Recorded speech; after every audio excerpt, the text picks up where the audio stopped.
Ladies and gentlemen, boys and girls, welcome back to the channel. It is 7:10 a.m. East Coast time. It is right now Saturday, September 7th, and I'm going to be, as I put the mic closer to my mouth so it sounds better for everybody, I'm going to be breaking down the Sunday Night Football slate. Very good game. We have the Pittsburgh Steelers versus the New England Patriots. Going to be taking a look at it, the $200,000 to first prize pool. This is the spot where you either chase your winnings after Sunday, full slate, 12 games. Maybe you played the turbo slate in the afternoon like I probably will be. And then you go at night and you burn all your money in the showdown because that's what you do every single time. So I'm speaking from experience here, right? You know. So welcome to the channel if you're new. My name is Sal Vetri. I do cover daily fantasy sports in the NFL, NBA, WNBA, and MLB streets. Hopefully you are still with me after saying that I cover it in the WNBA. Very lucrative sport. But we're here in the NFL. The channel is booming. We're approaching 7,500 subscribers, projecting for 10,000 by October, and this is fantastic. Haven't even been doing this for a year. I'm very excited that week one's here. Hopefully you had a enjoyable early slate if you're watching this later on Sunday, and I can help you out here on the Sunday night slate, what to expect, who's not on the roster, who's going to be injured, who has the best matchups, all that sort of thing, and where I am personally going. You can see I have interest listed as yes, X means maybe, N means no. I'll be going through this. So before we get into it, if you can hit the like button and the subscribe button. Subscribe means a ton to me. If you get any value from this, subscribing, growing the audience, growing my exposure and channel, as I'm doing this full time now during the NFL season. Greatly appreciate that. Down below, I have an NFL daily fantasy course, how to win money in DFS. It's no gimmicks. It's every single thing that I do. Stop entering all your money into the Millie Maker. That's not how you win money. And how to build data sheets, that sort of thing. But there's also Patreon down below with exclusive content and free strategy guides. Follow me on Twitter at SalvationDFS. That's a lot to discuss, but this is going to be a brand new audience that I reach, so I appreciate you sticking with it. Let's get into this. So I'll start at the top with my interests, and I'll get you down into why I don't like certain guys and where I'm going on the fence in terms of my question marks, my X's in yellow. James Conner, yes, no doubt about it. This is the main guy. There is some talks of, we're going to go running back by committee with the former tight end turned running back Jalen Samuels, who's a good pass catcher, but so is James Conner. There is no speak of this in the preseason when the games actually started. There was no speak of this after early camp ended. This was just offseason nonsense. He was the bell cow back. All of camp, all of preseason, he was on the field for every single starter snap outside of when he came off for 2 or 3 plays because he actually got injured or nicked up a little bit.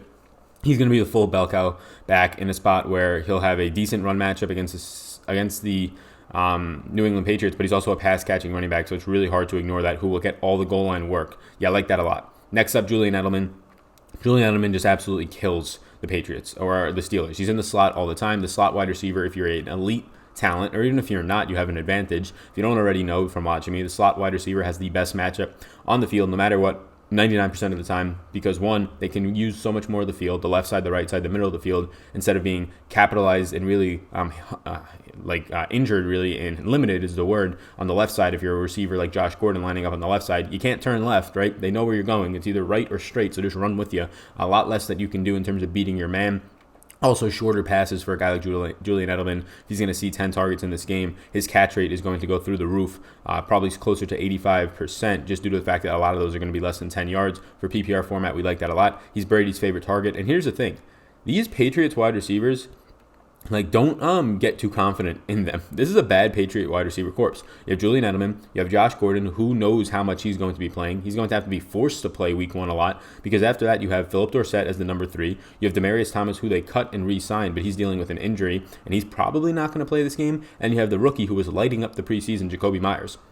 So that's the depth at wide receiver. And then also the depth at tight end is very shaky. You have injuries. You have Lance Kendrick suspended for a game. You have Matt Lacoste injured. The pass catchers for the Patriots in this game are not really there. So I'm expecting a very run-heavy script. Obviously, you have James White as a pass-catching running back. They're going to make Sony Michel run the ball or catch the ball a lot more. They kind of transformed him a little bit this preseason. If you weren't paying attention, he should be more of a pass catcher, 3-down back, which actually hurts guys like Rex Burkhead, hurts guys like the rookie Damian Harris, even hurts James White to an extent.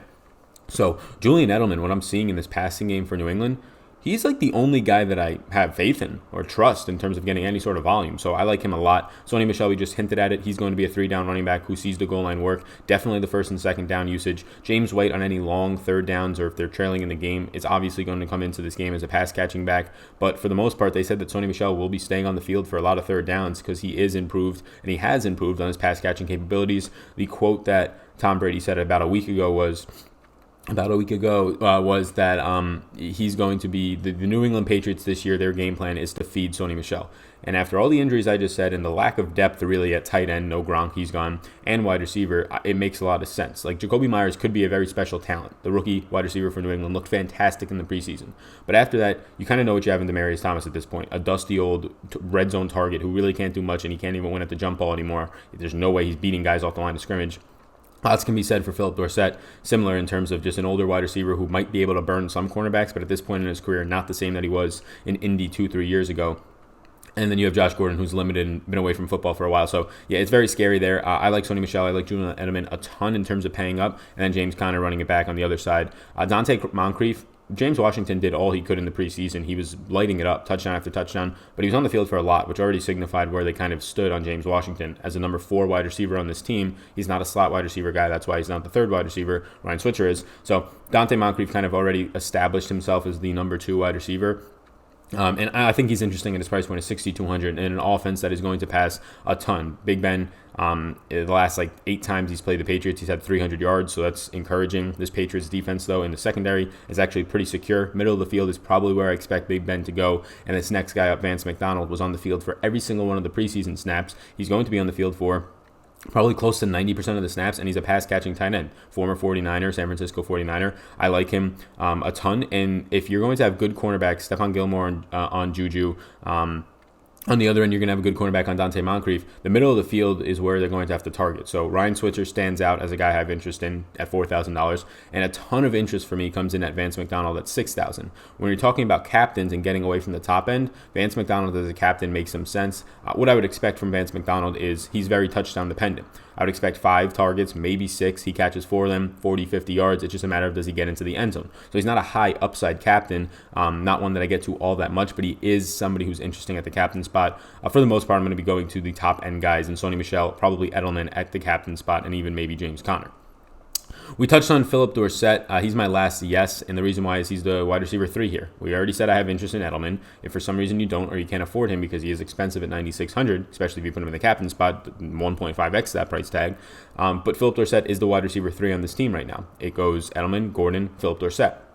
And Gordon, like we said, might be limited. He's only practiced twice, and only for a week or so since kind of coming off of that cannot play list, the commissioner's list, whatever it might have been. And I'm happy that he's back. He's a talent to this game, but they're going to have to almost force Gordon to play week 1 snaps, but he's also not totally ready to play the week 1 snaps. So it's going to be interesting to see how many snaps they actually give Gordon. Philip Dorsett would be the main beneficiary of that. The main reason why he's a yes interest for me is due to the fact that he is $3,800 and very cheap. Okay, those were my yeses. We're going to get into the maybes. Please hit that subscribe button a little more urge if you got any value from that, any of that information seemed interesting or you didn't know about it. I will say that at $3,800, Philip Dorsett does seem like the guy who will have enough snaps and enough deep targets, right? A high ADOP, average depth of target, to actually be relevant in a winning lineup. Not so much in the captain spot, but probably like a guy who sees somewhere around 4 to 5 targets, and if he's going to catch his 30-yard touchdown, that pretty much all Philip Dorsett can do to be productive, it would come this week in the matchup that he'll have as a wide receiver 3, and the amount of volume and snaps that he will be getting. Opportunity matters in DFS. Opportunity comes from being on the field snaps, and then number 2 targets, and I think Philip Dorsett will see a decent to healthy amount of both of those. So now my question tags. Josh Gordon, like we just said, the reason why is I don't know how much he's going to be playing. It seems like he's, especially if Demaryius Thomas is ruled out, there'll only be 4 active wide receivers for the Patriots unless they bring one up from a practice squad. But as of right now, it would be 4. And one of those would be rookie Jacoby Myers. Another one would be Philip Dorsett, like we just said. So they might have to force Josh Gordon to take snaps here. And if that's the case, well, then, yeah, he's definitely a better play. But right now, with the information we have, it's just that he might be limited. Ben Roethlisberger and Brady. So here's the thing with Showdown slates. You have to put a running back or wide. You don't have to, but 78% of Showdown slates are won with a wide receiver or running back in the captain spot. If you're not putting one of those in the captain spot and you're only entering a few lineups, you're automatically setting yourself up to lose is what that means. Oh, but Sal, I'm getting leverage on the field. No, you're not, because your leverage on the field is like a defense that you're putting in the captain spot. That defenses win it 5% of the time or whatever it might be. So I'm not going to be going in knowing that I have a 5% chance of winning. Again, it's going to be different and more leverage, but I'd rather garner leverage by leaving money on the table. Again, if you're playing Showdown, you have to leave money on the table to win the whole thing by yourself. I'm probably going to be leaving at least $1,000 in all my lineups, and I'm not going to enter a lot. I'll enter 1, maybe 2 lineups into this thing. if that, because it's just such a terrible format. I'll see how my Sunday goes. If we're having a good day, we'll enter 1 or 2. And if we're not, I'm not chasing my winnings in a showdown slate, so that's just ridiculous. But the quarterbacks really aren't needed in the captain spot all that much unless they have rushing upside, right? Unless you're a quarterback that's going to throw 5 or 6 touchdowns that night or run for like 50 yards and a touchdown. Maybe you get 2 touchdowns in there. Neither do Big Ben and Brady. They're like the 2 least mobile quarterbacks in the entire goddamn league. So I have no interest in them in the captain spot at all. And then you factor in their price points at 10.6 and 10.2 for a flex appeal. Maybe, like Big Ben has been very good against the Patriots, but now the outsides are pretty tough to get to. And then the middle of the field is fine, but you're throwing to Ryan Switzer, you're throwing to a Juju in a very difficult matchup against Gilmore, was the top rated quarterback, I believe, last year, and then Vance McDonald, the tight end. So there's not much upside there. And then on the opposite end, you have Tom Brady, who doesn't have the weapons. Like James White, sure.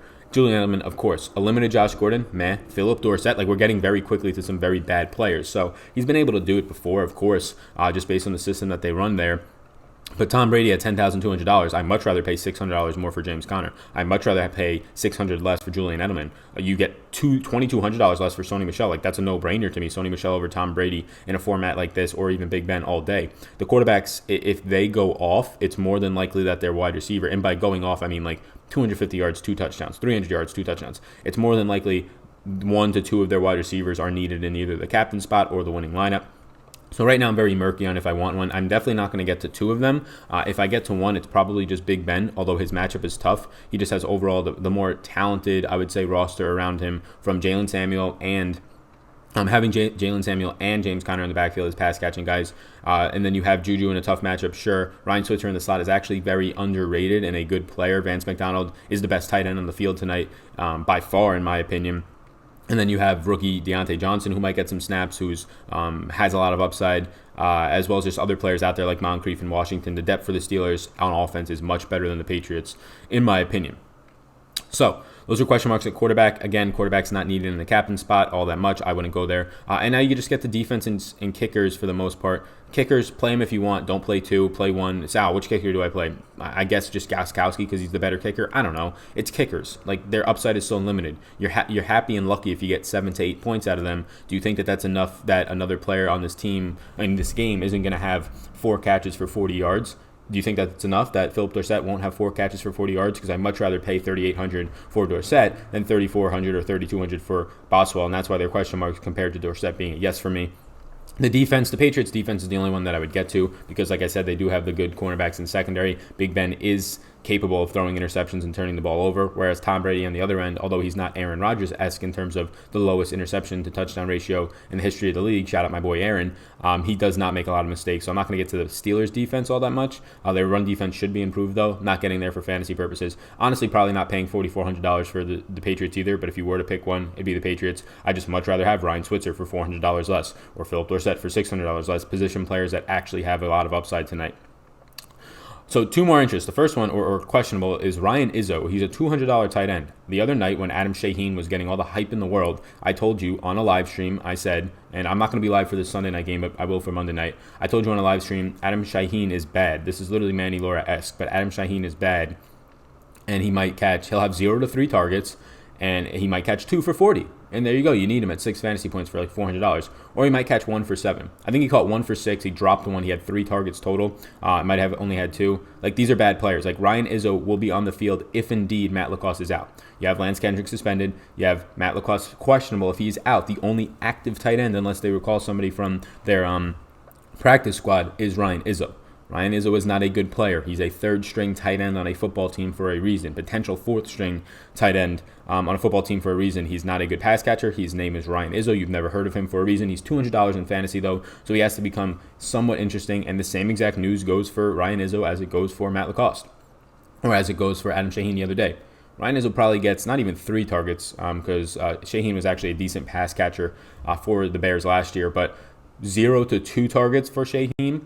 His average depth of target is not going to be more than like 7 yards. So if he catches both of those, he'll probably have 15 yards. That's 3.5 points. I don't even think that's needed in the winning lineup, but it's borderline. Is one of those targets a touchdown? Maybe. Well, then that's needed, of course. But we're also saying that he's going to catch both of them. There's a really good chance that maybe he doesn't see his 2 targets. Maybe he sees one and catches it for 6 yards or drops it like Shaheen did the other night. So before people get all gung-ho about it, and I don't know if people realize it because there's a 12-game main slate and a lot of people won't play this slate until 30 minutes before lock. You're probably watching this video with 20 minutes to go and thinking you're going to win $200,000. You're not. I hate to break it to you. People say I'm negative by saying that, but your chances of winning are 0.00005% for this contest right now. It seems very low, especially when you haven't put any work in and you're not entering 150 lineups. But I'm trying to give you the best information that I can if you're going to blow your money anyways. But yeah, Izzo is a guy that I'm not going to play. I have him as a question mark on here, but I didn't want to put him as a no because I didn't want him to fall all the way to the bottom. I'm not playing him. Obviously not playing him if Lacoste is in. Not playing Lacoste if he's in either. But yeah, Juju Smith-Schuster. He's a question mark, and I'm probably not playing him. He's $11,000. I much prefer James Conner. I much prefer Julian Edelman. I much prefer Sony Michel. I'm not going to be able to afford Juju Smith-Schuster, and I'm very fine with that. Bill Belichick will take out your number one weapon. Juju Smith-Schuster is by far the number one weapon on this team. Oh, no, it's James Conner. No, it's Juju Smith-Schuster. It is. They're a pass-heavy, passing attack team. It is. And running backs can do anything they want for the most part. It could be Jalen Samuel back there, James Conner, kind of more elite in my opinion or better, but it's Juju Smith-Schuster in terms of who can break this game wide open. They're going to put Stephon Gilmore on him. Last year when they put Stephon Gilmore on him, he had 40 yards on 4 catches and 10 targets. So he's going to get the targets. They're going to continue to feed him, which makes him viable for this one-game showdown slate, right? If you're going to have 10 to 12 targets, it doesn't matter if you have a good matchup on you. If you catch a normal catch rate for Juju Smith-Schuster is like 75-80%. So if you have 10 targets, you're going to catch 8 balls. That's pretty good right there. Say it's only 60 yards, 14 fantasy points, not even including touchdowns, is pretty good. But when you're facing a good cornerback, let's just say it drops to 60% or 50%. Last year was 40%. So if it drops to 50-55%, you're looking at 5 or 6 catches. It becomes a lot different of a story. At $11,000, is Juju's 12 fantasy points if he doesn't get in the end zone, and maybe 12 at best if he doesn't get in the end zone, worth it, needed? I'm not too sure it is. $11,000 is a big price tag a high price tag to pay for a guy who's going to go up against, and he probably gets shadowed like he did last year, Stephon Gilmore, and have all the attention on him, because that's exactly what Bill Belichick is a master at, is taking out your best weapon. I do believe Smith-Schuster will have enough targets to make him still viable. I'm just not going to get there because, like I said, you can't play every single person you want to. I much prefer James Conner for $200 less on the Steelers team, and I much prefer all the other guys for over $1,000 to $2,000 less. $3,000 less. Sony Michel is a much better play than Juju Smith-Schuster in this specific matchup. I get it. He's primed for a big season. He's going to have a ton of targets. He's going to be a PPR monster this year. But for a one-game showdown slate, where 1, you have to get different, and 2, you want to play the highest upside players, to me, Juju is not that guy. So that's probably my strongest stance on it. We're going to have Steelers fans in here. We're going to have people who think they know fantasy football through the roof in here going, Sal, Juju's so good. Yeah, I know he's good. Look at the matchup. Look at everything else that matters for this slate in terms of fitting in a salary and fitting in good players. So that's it for right now. You can look at the notes for these other players below. There's some guys who are injured. There's some guys who are suspended, whatever it might be. I'm not going to cover all of them. So appreciate you tuning in. Hit the subscribe button before you leave. Follow me on Twitter at SalVetriDFS. I'll be covering the Monday Night Football game as well. I did a full slate for this. I'm doing a video every single day for this main slate. I'll be on Awesemo's YouTube channel if you've heard of them, Tuesday, Thursdays, and probably Saturdays at 11 a.m. moving forward this season. So appreciate it. Thank you for tuning in. My name's Sal. You already know that. Peace out, gang. Hey, hold up. 1 second. Check out this page. If you haven't yet subscribed, hit the subscribe button, all right? And if you're interested in Patreon, if you're not already a Patreon, you can hit that button on Patreon, become a Patreon. It will take you right there. You can also check me out on Twitter at SalVetriDFS. And hey, if you're interested, this next video that's about to pop up, why don't you check it out as well? See ya.